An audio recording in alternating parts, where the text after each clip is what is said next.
안녕하세요. 똑소리 나는 재테크의 똑재입니다. 과거 경기 침체 100% 신호가 포착되었을 때 정말 높은 확률로 경기 침체가 뒤따랐습니다. 이번에 그 신호가 이미 감지되었고요. 게다가 이번에는 워런 버핏과 같은 여러 투자 대가들도 보유 주식을 매각하며 현금화를 진행하고 있는데요. 현재 시장에서는 경기 침체가 온다, 안 온다에 대한 의견이 분분한 상태입니다. 그만큼 경기 침체 여부가 요즘 가장 뜨거운 화두 중 하나죠. 이번 영상에서는 과거 경기 침체 사례를 바탕으로 현재 상황에 대해서 같이 살펴보고 앞으로 우리가 어떻게 대응하면 좋을지까지 함께 알아보도록 하겠습니다. 경기 침체 신호에는 정말 여러 가지가 있는데요. 오늘 똑재와 함께 하나씩 살펴보도록 할 겁니다. 가장 먼저 OECD 경기 선행지수라는 것이 있습니다. 이 지수 역시 경기 침체를 예측하는 중요한 지표 중 하나인데요. 이것을 보고 향후 경기의 방향을 예측할 수가 있습니다. 이 지수가 100을 넘으면 경기가 확장되고 있다 라고 보고 이 지수가 100 아래로 떨어지면 경기가 수축되고 있다 라고 보시면 되겠습니다. 현재 추세가 어느 방향으로 흘러가고 있는지 이것을 확인하는 것이 중요하고요. 미국 같은 경우는 현재 이 경기 선행지수가 100의 위치에 있습니다. 그래도 이전보다는 조금씩 올라가고 있는 추세인 것을 확인할 수가 있습니다. 두 번째로 경기 침체 여부를 판단할 때 중요한 지표 중 하나가 바로 GDP입니다. 이 GDP가 성장세를 보이면 경제가 확장되고 있다는 의미이고요. 감소하면 경제가 위축되고 있다는 의미입니다. GDP가 2분기 연속 마이너스로 성장할 경우 경기 침체로 간주하고 있습니다. 하지만 이 GDP만 볼 것이 아니라 실업률, 소비지출 감소, 산업생산 감소 등 다른 여러 지표들까지 종합적으로 고려해서 경기 침체를 판단해야 합니다. 현재 미국의 GDP는 2분기 기준 3%로 경기 침체는 아직 아니다 라고 판단할 수가 있습니다. 다음으로는 장단기 금리 역전인데요. 10년 만기 국채 금리와 2년 만기 국채 금리 이 두 개의 차이가 역전될 경우 경기 침체 가능성이 높다고 이야기를 하고 있습니다. 기본적으로 당연히 장기 금리가 단기 금리보다 높은 것이 정상이겠죠. 왜냐하면 더 긴 기간 동안 돈을 묶어둘수록 더 큰 불확실성이 존재하기 때문에 이 높은 리스크에 대한 보상으로 당연히 단기 금리보다 상대적으로 높은 이자가 일반적이라고 할 수 있는데요. 그렇지 못하고 장기 금리보다 단기 금리가 더 높아질 경우 장단기 금리가 역전됐다고 하고 이것은 경기 침체를 예측하는데 매우 신뢰할 수 있는 지표로 작용하게 됩니다. 아래 이미지는 단기금리와 장기금리 차이를 나타내고 있는데요. 여기 그래프에서 세로축은 장기금리에서 단기금리를 뺀 값입니다.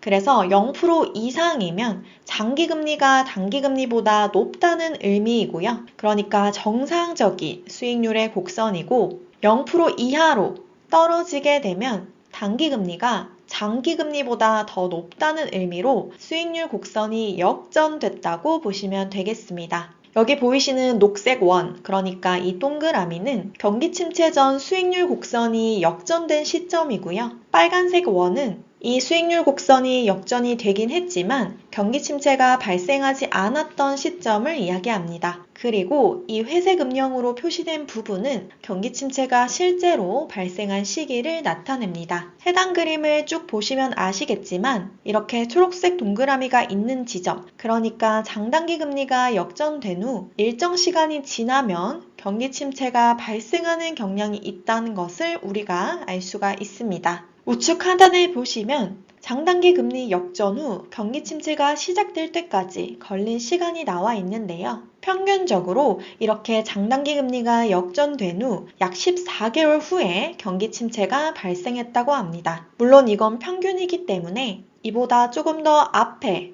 경기 침체가 발생할 수도 있고 조금 더 뒤에 발생할 수도 있는데 평균적인 데이터가 이렇다라고 보시면 되겠습니다. 즉, 이 자료를 보시면 장단기 금리가 역전되었을 때 대부분의 경우 경기 침체가 뒤따랐다는 것을 보여주고요.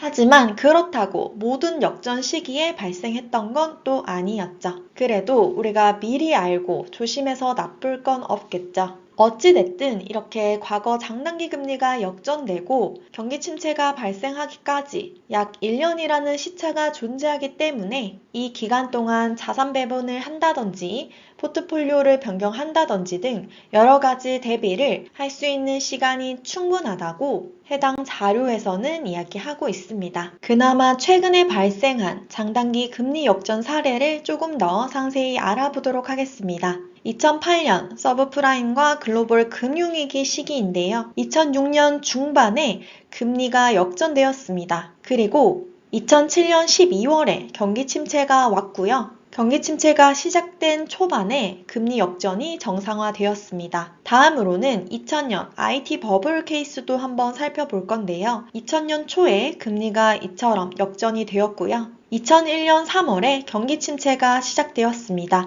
이렇게 회색으로 칠해진 부분이 경기 침체 구간입니다. 여러 전문가들이 이렇게 장단기 금리가 역전될 때 혹은 장단기 금리 역전이 정상화, 그러니까 해소가 될 때 이 두 개가 발생하면 거의 100% 확률로 경기 침체가 뒤따라 온다라고 이야기하고 있는데요. 과연 이번에도 진짜 경기 침체가 오는 걸까요? 이번에는 장단기 금리 역전과 주식시장 최고점과의 관계를 또 한번 알아보도록 하겠습니다. 왼쪽에는 장단기 금리가 역전된 날짜를 나타낸 표이고요. 중간에는 주식시장 최고점 날짜입니다. 마지막은 역전이 된 후에 최고점까지 도달하는 데 걸린 기간을 나타낸 표입니다. 해당 표를 보시면 이 장단기 금리가 역전된 후 주식시장 최고점을 찍기까지 평균적으로 걸린 시간은 약 8개월이라는 것을 알 수가 있습니다. 그러니까 장단기 금리가 역전되고 8개월 정도 있다가 최고점을 형성한 다음 또 몇 개월 있다가 경기 침체에 들어가는 거죠. 요즘도 사상 최고가를 계속 경신하고 있는데 진짜 경기 침체가 오기 전에 최고점을 찍고 있는 걸까요? 현재의 장단기 금리 관련해서 상황을 한번 살펴보도록 하겠습니다. 이번 코로나 이후에 2022년 7월 장단기 금리가 역전되었습니다. 그리고 26개월 만에 양전, 그러니까 이 역전이 해소가 되었는데요. 2024년 9월에 이 금리차 역전이 해소가 되었습니다. 시계열을 길게 늘어뜨려서 한번 살펴보면 이번에 발생한 이 장단기 금리 역전과 해소는 이전에 발생했던 케이스보다 훨씬 기간도 길고 이 역전 차도 굉장히 더 큰 것을 볼 수가 있죠. 혹시 더 크고 깊은 경기 침체가 오는 게 아닌가 이런 우려들도 많이 나오고 있는데요. 실제로 과거 8번의 장단기 역전 금리 해소 후 총 7번의 경기 침체가 있었습니다. 정말 90% 이상으로 굉장히 적중률이 높은 신호이고요. 그렇기 때문에 많은 전문가들과 투자자들이 이에 계속 관심을 가지고 있는 모습입니다. 다음으로 또 미국 경기 침체를 미리 가늠해 볼 수 있는 지표가 바로 샤멜 법칙이라는 것이 하나 있는데요. 미국에서 1950년도 이후 발생한 총 11번의 경기 침체 중에 한 번을 제외한 모든 케이스에서 적중하였습니다. 이 샤멜 법칙이 뭐냐면 미국 실업률의 최근 3개월 이동 평균치가 앞선, 그러니까 직전 12개월 중 최저치보다 0.5포인트 이상 높으면 경기 침체에 접어든 것이라고 판단하는 이론인데요. 7월에 이 지표가 0.5를 넘었습니다. 그래서 8월 초 주가가 갑자기 하락했던 때가 있었죠. 다음으로 또 같이 살펴보면 좋은 지표가 바로 PMI 지수인데요. ISM이 매월 발표하는 서비스업 지수라고 보시면 되겠습니다. 이 지수가 50을 초과하면 경기가 확장 국면에 있다고 보고 50 미만이면 경기가 위축되고 있다라고 보시면 되겠는데요. 현재 가장 최근에 발표된 지수를 보면 54.9로 1년 반 만에 최고치를 기록하였습니다. 이전 대비 굉장히 높게 나온 상태이죠. 그래서 시장에서는 미국 경제가 여전히 견조하다고 보고 주가 흐름도 굉장히 좋은 상태죠. 마지막으로 살펴볼 경기 침체를 가늠해 볼 수 있는 지표는 바로 실업률과 비농업 고용지수입니다. 최근 발표된 데이터를 보시면 실업률이 소폭 하락한 것을 볼 수가 있고요. 비농업 일자리도 이전 대비 많이 상승한 모습이죠. 지금까지 미국 경기 침체를 가늠해 볼 수 있는 지표들을 하나씩 살펴봤는데요. 장단기 금리 역전이 해소된 것을 제외하면 아직까지 나머지 지표들은 양호한 수준을 나타내고 있습니다. 그래서 연준에서도 미국 경제가 전반적으로 견고하기 때문에 금리 인하를 서두를 필요가 없다. 이렇게 입장을 표했고요. 그러면서 다음 달 B컷 확률이 급감한 모습입니다. 불과 일주일 전까지만 해도 B컷 인하 가능성이 30% 이상 되었는데요. 현재는 0% 수준인 것을 볼 수가 있죠. 제가 이번 자료를 조사하면서 굉장히 여러 전문가들의 의견을 찾아봤는데요. 경기 침체가 올 수도 있다라고 말하는 의견 반, 경기 침체는 오지 않는다라고 말하는 의견이 반반인 것 같습니다. 기존의 이 장단기 금리 차 역전과 해소는 경기 침체 전망의 주요 지표로 활용돼 왔기 때문에 당장은 아닐지라도 향후 침체 가능성을 염두에 둬야 한다. 이런 의견이 있었고요. 아니다. 이 장단기 금리 역전 해소가 반드시 경기 침체로 이어지는 것은 아니다. 라고 분석한 것도 있습니다. 현재 같은 경우는 과거와 비교했을 때 조금 상황이 다르다. 이런 의견들도 굉장히 많았습니다. 국내에서만 의견이 다른 게 아니고요. 미국의 전문가들, 투자 대가들도 의견이 분분한 상태입니다. 경기 침체는 없다. 앞으로 주식 더 오른다. 라고 이야기하는 쪽이 있는데요. 골드만삭스는 경기 침체 가능성을 이번에 15%까지 대폭 낮췄습니다. 그리고는 S&P 500 내년까지 6,300 간다. 이렇게도 의견을 제출했는데 현재 수준에서 약 10% 정도 더 오른다고 보는 거죠. 그리고 뱅크 오브 아메리카도 경기 침체는 없다라고 밝혔습니다. 그런데 계속 찜찜한 게 남아있죠. 기업 내부 사정과 향후 사업 전망에 대해서 가장 잘 아는 이러한 기업 내부자들 그리고 투자 대가들이 자사주 매입 규모를 줄이고 주식을 매도하여 현금화를 하는 등 이런 수상한 움직임을 계속해서 보이고 있습니다. 워런 버핏은 현금 보유량이 약 370조를 넘었고요. 이는 사상 최대치입니다. 그리고 아마존의 창업자 제프 베조스도 자사주를 매각했고요. 엔비디아의 창업주 잭슨 황도 내년 3월까지 약 1조 원 규모로 주식을 소각한다고 합니다. 이런 뉴스와 움직임이 계속 포착이 되니까 개인 투자자 입장에서는 굉장히 혼란스럽죠. 어디는 경기 침체는 없다라고 하는데 또 어디는 주식을 팔고 현금화를 하고 있으니까 여기서 더 올라간다면 이렇게 주식을 팔 것 같진 않은데 이게 과연 경기 침체에 대한 우려인지 불안감이 올라오는 것 같습니다. 이럴 때 우리는 어떻게 해야 할까요? 그래서 저도 여러 가지 관련된 정보들을 조금 찾아봤는데 도움이 될 만한 내용들을 이번에도 가지고 와봤습니다. 요약 정리된 내용을 공유해 드리도록 하겠습니다. 1984년도 이후에 장단기 금리 역전은 크게 3번 정도 발생을 했는데요. 이때 모두 경기 침체가 발생했습니다. 그리고 여기에는 실업률 증가가 뒤따랐는데요. 영상 초반부에서도 보셨다시피 1990년대 중반에 장단기 금리가 살짝 역전이 되었으나 경기 침체가 발생하지 않은 사례도 분명히 한 건 존재했죠. 그리고 이번에 발생한 장단기 금리 역전은 연준의 긴축 정책으로 단기금리가 장기금리보다 더 빠르게 상승하면서 발생한 것이라고 이야기합니다. 그러니까 보통은 단기금리는 그대로 있고 이 장기금리가 내려오면서 장단기금리 역전이 일어나는데 이번 같은 경우는 단기금리와 장기금리가 같이 올라가는 상황에서 이 단기금리가 더 가파르게 상승하며 역전이 일어났다라고 이야기를 하는 것이죠. 그래서 아직 명확한 경기 침체 신호는 없고 과거랑 다르게 연착륙할 가능성이 있다라고 이야기를 하고 있습니다. 두 번째, 관련하여 내용을 또 가지고 와봤는데요. 이 1990년대 대비하여 현재의 경제 상황이 더 좋은 상태라고 이야기하고 있고요. 그리고 또 앞으로 남아있는 이 금리 인하도 주식시장에 긍정적인 영향을 줄 것으로 예상되고 있습니다. 하지만 여전히 정치적 그리고 경제적인 여러 가지 불확실성이 존재하는 건 맞고요. 미국 대선 남았고 현재 전쟁도 조금 심화가 되는 상황이죠. 그렇기 때문에 변동성은 클 수 있다고 언급이 되어 있습니다. 이에 우리는 시장 변동성에 따른 포트폴리오 다각화가 필요하고요. 안정적인 수입을 만들어줄 수 있는 이런 픽스드 인컴을 추천한다고 이야기했습니다. 또한 상관관계가 낮은 부동산이나 금과 같은 여러 자산에 분산 투자하는 것도 방법이 될 수가 있겠죠. 그러면서 마지막에 우리는 침착함을 유지하며 저가 매수 기회가 왔을 때 이를 잡는 것이 필요하다고 이야기를 하고 있습니다. 제가 요즘에 이 불변의 법칙이라는 이 책을 읽고 있는데 딱 마침 오늘 주제와 어울리는 내용이 있어서 가지고 와봤습니다. 책 57페이지에 있는 내용 중 일부인데요. 만일 가장 큰 리스크가 뭔지 안다면 뭔가 대비책을 세울 테고 대비책을 세우면 그 일은 덜 위험한 것이 된다. 하지만 상상조차 할 수 없는 일은 곧 위험한 일이다. 그래서 리스크를 결코 완전히 정복할 수는 없다. 장담하건대 앞으로도 여전히 그럴 것이다. 향후 10년간 나타날 가장 큰 리스크와 가장 중요한 뉴스는 지금 아무도 언급하지 않는 무언가일 것이다.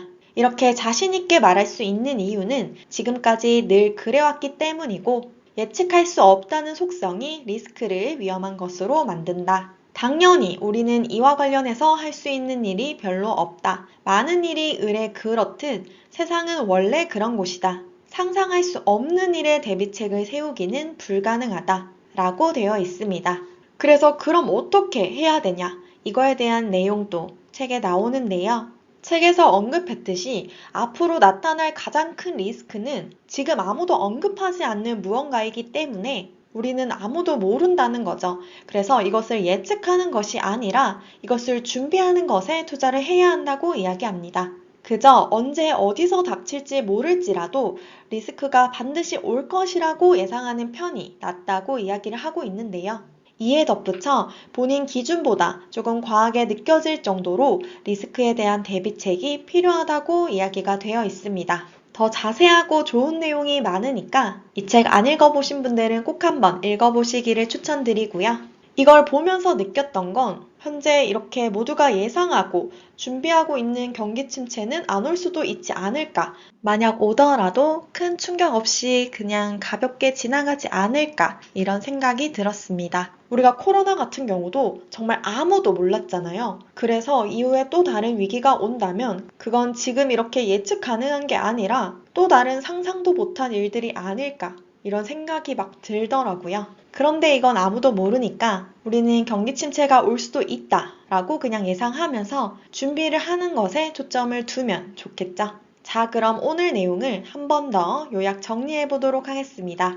장단기 금리 역전이 경기 침체에 강력한 신호로 작용한다는 것은 우리가 확인을 해봤듯이 역사적으로 증명이 되었습니다. 그러나 이 경제라는 것은 단순히 한두 가지 지표로 예측할 수 없는 아주 복잡한 시스템으로 이루어져 있고요. 여러 가지 변수들이 동시에 막 작용을 하고 있기 때문에 이후에 어떤 결과가 나올지는 그 누구도 확실하게 예측을 할 수가 없습니다. 그래서 우리가 그럼 할 수 있는 것은 어떤 것이 있을까요? 우리는 앞에서 살펴봤듯이 경기 침체가 올 수도 있다는 가능성을 염두에 두고 안전자산의 비중을 조정을 해야 합니다. 그리고 무리하게 빚을 내서 투자하는 것은 절대 금물이고요.